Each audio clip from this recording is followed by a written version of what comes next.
So you just bought a PlayStation 2, but before you can dive into the largest game library of any console, you have to set it up.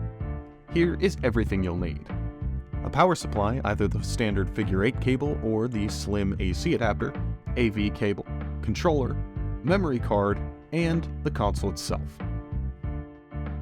The fat model PS2 uses a standard figure 8 power cable that most modern consoles today use, whereas the slim uses a barrel plug type AC adapter that is actually the same as a PSP charger.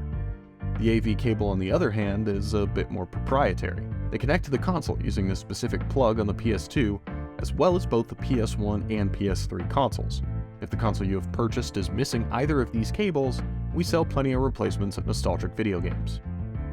Next, set your console up somewhere that will be easily accessible in your play area. This might be quite different depending on which model of the PS2 you have, the major difference mostly being the significantly condensed shelf presence of the little slim model.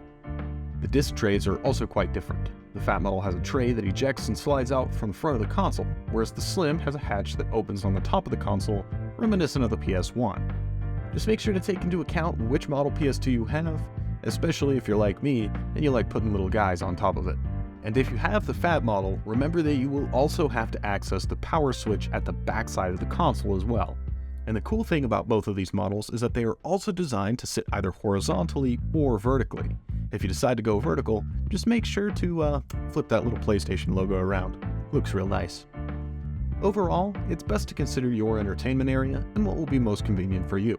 Then, plug the power supply into the back of the console, and then into a power outlet. Some cables have built-in circuit breakers, but the standard figure 8 ones do not, so make sure to plug your console into a surge protector. Next, plug the AV cable into the back of the console. Then, match up the red, yellow, and white cables on the back of your TV. The PS2 only has AV/composite output, so if your TV doesn't have an AV input, consider an HDMI converter or the specialized Hyperkin HDMI cable. Then, plug in a PS2 memory card into one of the ports at the front of the console. Then plug in your preferred controller. The layout of all of these slots is pretty much identical on both models, albeit a bit more cramped on the slim. And that's all there is to it. Power on the console with the switch on the back, and then start her up with the power button at the front.